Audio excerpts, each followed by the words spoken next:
कृष्णा। आज मैं आपको बताऊंगी कि योग और प्राणायाम करने के क्या क्या फ़ायदे होते हैं। और योग करने से, प्राणायाम करने से डिप्रेशन भी दूर होता है। अगर आप योग और प्राणायाम डेली करते हैं तो आपका डिप्रेशन भी धीरे धीरे दूर हो जाता है। क्योंकि अगर हम योग करते हैं, प्राणायाम करते हैं तो सारा ध्यान हमारा अपनी ओर आता है, बाहरी दुनिया की ओर नहीं भटकता है। और हमारे मन में अजीब सी शांति, अजीब सा सुकून मिलता है और हमारे शरीर पे ग्लो आता है। हमारे शरीर की समस्त बीमारियाँ दूर होती हैं और हम पूर्ण रूप से स्वस्थ होते जाते हैं धीरे धीरे। अगर आप सोचो कि इसका परिणाम एक दिन में होगा तो एक दिन में नहीं होता है, टाइम लगता है। जिस तरह हम बीमारियाँ आने में टाइम लगता है, उसी तरह से बीमारियाँ जाने में भी टाइम लगता है। इसलिए डेली योग करें, प्राणायाम करें और स्वस्थ रहें। और योग में मेडिटेशन भी होता है, जिसको करने से हमारे दिमाग को बहुत अधिक शांति मिलती है और जो हमारे अंदर नेगेटिव विचार आते हैं वो सब दूर हो जाते हैं। और योग करने से हमारा तन तो स्वस्थ होता ही है, मन भी स्वस्थ होता है। क्योंकि अगर हम एक्सरसाइज करते हैं तो हमारे शरीर के अंदर ब्लड सर्कुलेशन होता है, शरीर के अंदर पॉजिटिव वाइब्रेट्स होती हैं, आती हैं। तो इसलिए डेली योग करें और प्राणायाम करें। क्योंकि अगर हम सुबह के टाइम योग करते हैं, प्राणायाम करते हैं तो हमें 100% फ़ायदा मिलता है। आप लोग आलस करते हैं, सोए रहते हैं, देर से सोते हैं और देर से उठते हैं, तो इसका प्रभाव हमारे शरीर पे पड़ता है।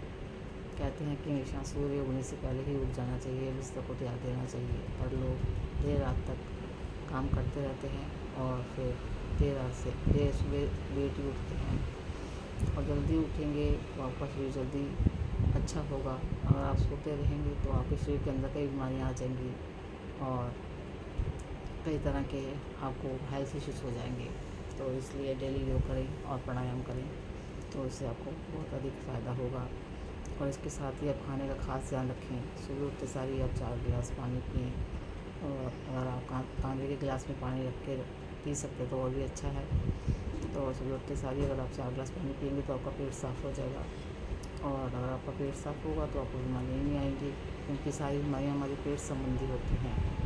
अगर हमारा पेट ही साफ़ नहीं होता है तो हमारे शरीर के अंदर कई बीमारियाँ आ जाती हैं। तो उठते साथ ही आप 4-5 गिलास पानी पिएँ। उसके बाद आप नाश्ता करें। नाश्ते में आप स्प्राउट्स ले सकते हैं, हरे मूंग के स्प्राउट्स हैं, काले चने के स्प्राउट्स हैं, उसको खाएं तो वो हेल्दी फूड होता है, पेट भरा रहता है। और नाश्ता करें, नाश्ता भी आप हैवी करें, क्योंकि जितना आप नाश्ता हैवी करेंगे उतना ही आपके शरीर को ऊर्जा मिलेगी, एनर्जी आएगी।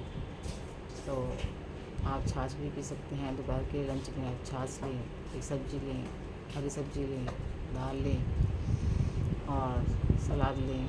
सलाद का सेवन आप अधिक से अधिक करें, क्योंकि जितना अधिक आप सलाद खाएंगे उतना आपको भूख कम लगेगी, आपका पेट भरा रहेगा, तो आपका मोटापा भी नहीं बढ़ेगा।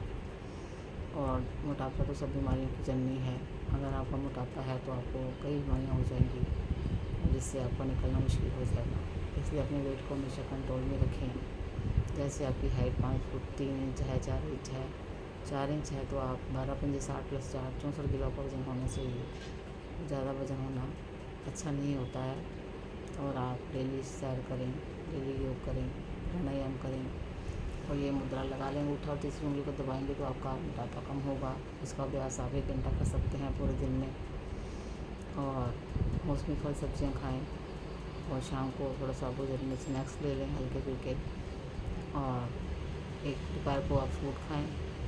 फ्रूट का टाइम सेवन जो है वो दोपहर के टाइम ही करना चाहिए। कोई ना कोई मौसमी फल फ्रूट ज़रूर खाना चाहिए।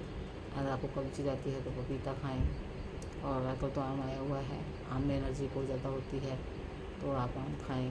और जो शुगर वगैरह वाले हैं तो उनको तो थोड़ा सा कंट्रोल करना ही पड़ेगा। जो भी डॉक्टर आपको बोलता है ये वाला फ्रूट खाएं तो वो आप खाएं। और डेली अपने प्रोटीन में फ्रूट को जरूर शामिल करें। और दोपहर के भोजन में दही खाएं। दही खाना अच्छा होता है, या छाछ पिएँ। इससे आपको गर्मी से निजात मिलती है, क्योंकि गर्मियों में थोड़ा छाछ का सेवन अच्छा रहता है। छाछ में ठंडक पहुँचाती है। और रात का भोजन जहाँ तक हो सके आपको बहुत हल्का करना चाहिए। दिन का भोजन आपको राजाओं की तरह करना चाहिए और रात का भोजन आपको भिखारियों की तरह करना चाहिए, क्योंकि रात को हमें सोना होता है। अगर हम लेट भोजन करेंगे तो हमें डाइजेस्ट नहीं होगा, और डाइजेस्ट नहीं होगा तो सारा फैट हमारे शरीर के अंदर इकट्ठा होता रहेगा, तो इससे आपका मोटापा बढ़ेगा जिससे कई बीमारियाँ हो जाएंगी।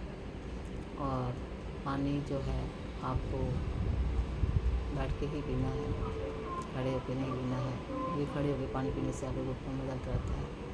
तो छोटे बच्चों को भी शुरू से सिखाएं कि वो पानी को हमेशा बैठ के पिएँ, ना कि खड़े होकर पिएँ। और दूध को हमेशा खड़े होकर पीना चाहिए, पानी को हमेशा बैठ के पीना चाहिए। और आपका खाना जो है हमें 3-4 घंटे पहले खा लेना चाहिए, ताकि जल्दी से डाइजेस्ट हो सके।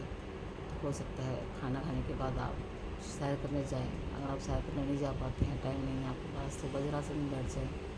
अगर आप 5 मिनट में वज्रासन में बैठते हैं तो आधा घंटे 15 मिनट की सैर के बराबर है, और 10 मिनट बैठते हैं तो आधा घंटे की सैर के बराबर है।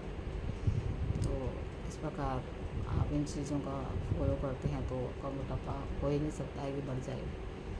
तो खाने पीने का कंट्रोल करें और हमेशा अच्छा खाएं, हेल्दी खाएं, बाहर का खाना कम खाएं, घी तेल कम खाएं, और चीनी वाली चीज़ें, मैदे वाली चीज़ें, ये सब भी अवॉइड करें, क्योंकि इनमें भी बहुत अधिक फैट होता है और जो हमारे शरीर को नुकसान पहुंचाती हैं और शरीर के अंदर नसों में जमा हो जाती हैं। इसलिए आप जितना लाइट खाएंगे उतना आपका वेट कम रहेगा, और आपको वेट कम होगा तो आपको अपना शरीर में हल्कापन महसूस होगा, क्योंकि ज़्यादा वेट होना बहुत खतरनाक है, कई बीमारियों को जन्म देता है। तो इस प्रकार अगर आप वेट को कंट्रोल में रखेंगे तो आप स्वस्थ रहेंगे, और वेट कंट्रोल करना भी कोई मुश्किल काम नहीं है। आप सभी हेल्दी फूड खा लें, जिससे भी आपका वेट नहीं बढ़ेगा, और ऐसी चीज़ें खाएं जिनमें कैलोरी कम हो। चाय का सेवन अगर आप खोजते हैं, हमें चाय पी ली कप और रोटी नहीं खाई है, तो आप इसमें गलती पे हैं, क्योंकि एक कप अगर चाय पीते हैं तो 2 रोटी के बराबर उसमें कैलोरी होती है, और चाय हमारे शरीर को बहुत नुकसान देती है, हमें एसिडिटी बनाती है। इसके सेवन तो हो सके ना करें, अगर करना भी चाहे तो 1-2 बार से ज़्यादा चाय को ना लें। तो दूध का भी सेवन करें, क्योंकि दूध में भी आपको कैल्शियम मिलता है, हड्डियाँ आपकी मजबूत होती हैं। और आपके घुटनों में दर्द है तो आप अखरोट का सेवन करें। 2 अखरोट की गिरी को आप कांच के गिलास में भिगो के रख दें, सुबह उठ के उसको छान के पी लें। आप अंजीर का सेवन भी कर सकते हैं, किशमिश का भी कर सकते हैं, और आप चिया सीड्स भी खा सकते हैं, और पंपकिन के बीज होते हैं, उससे भी आपको बहुत अधिक एनर्जी मिलती है, तो आप वो भी खा सकते हैं। तो अपनी डाइट का खास ख्याल रखें, क्योंकि कहते हैं कि जान है तो जहान है। अगर आपका शरीर स्वस्थ नहीं होगा तो आपको कुछ भी अच्छा नहीं लगेगा। सबसे पहला जो धन होता है हमारी निरोगी काया होती है, उसके बाद ही माया होती है। अगर हमारा शरीर स्वस्थ नहीं होगा तो हमारे लिए माया भी किसी काम की नहीं होगी। इसलिए भगवान ने जो हमें शरीर दिया है उसको आप मेंटेन करें और उसका ध्यान रखें। और बाहर की जो रेडियो में खाना पीना मिलता है या कहीं भी मिलता है वो स्वच्छ नहीं होता है। कोशिश करें, अवॉइड करें कि बाहर का खाना बिल्कुल ना खाएं। घर का बना खाना ही हमेशा खाएं, क्योंकि घर का खाना हेल्दी होता है, और आप अपने हाथों से बनाते हैं तो आपको पता होता है आपने कितनी सफाई से बनाया है। बाहर के लोगों को तो इन चीज़ों का नहीं होता है, वो तो कैसे भी खाना परोस देते हैं। उनका तो एम होता है कि हमें पैसा कमाना है, किसी की हेल्थ को नुकसान हो रहा है वो नहीं सोचते हैं। इसलिए अगर अपनी हाइट को, आपने अपनी हेल्थ को बनाना है तो बाहर का खाना अवॉइड करें, और अगर कभी दिल भी करे तो महीने में एक बार तो अच्छे से रेस्टोरेंट में जाके खाएँ, जहाँ पर आपको लगे किसी से आपको लगे कि यहाँ पर सफाई का ध्यान रखा जाता है और हाइजीनिक है, तो वहीं पर आप महीने में दिल करता तो एक बार और खा सकते हैं। बाकी कोशिश तो यही करें कि अपने हाथ का बना खाना खाएं। और जितनी भी बीमारियाँ हैं उसके लिए आप योग करें, प्राणायाम करें, धीरे धीरे वो बीमारियाँ आपको कम होती जाएंगी और आप स्वस्थ हो जाएंगे। क्योंकि जिस प्रकार बीमारियों के आने में टाइम लगता है, उसी प्रकार बीमारियों के जाने में टाइम लगता है। और मैं यूट्यूब पे 6 से 7 रोज़ डेली योग करवाती हूँ, और जबकि कोई शामिल नहीं होता है। आप लोग उठते ही नहीं हैं, सोए रहते हैं। आप नुकसान किसका कर रहे हैं? अपना कर रहे हैं। मैं तो ज़रूर करती हूँ, चाहे कोई करे चाहे ना करे, मुझे तो करना ही है, क्योंकि मुझे सबसे पहले अपने स्वास्थ्य का ध्यान रखना है। अगर मेरा स्वास्थ्य ठीक रहेगा तो मुझे सब कुछ अच्छा लगेगा। और 50+ की औरतें, उनको तो खास ध्यान रखना पड़ता है, हार्मोनल चेंजेस होते हैं, और डाइट का भी उनको खास ख्याल रखना चाहिए, और अपना बारे में सोचना चाहिए। ये नहीं कि लेडीज़ है तो इतनी परवाह ना करें। अपने शरीर का ध्यान रखो और स्वस्थ रहो, और आप स्वस्थ होगे तभी परिवार की देखभाल कर सकोगे। अगर आप ही स्वस्थ नहीं होगे तो आप परिवार की देखभाल नहीं कर पाओगे। इसलिए हमेशा खुश रहें, जितना खुश रहेंगे, तनाव मुक्त रहेंगे, उतना आपको हेल्थ अच्छी रहेगी।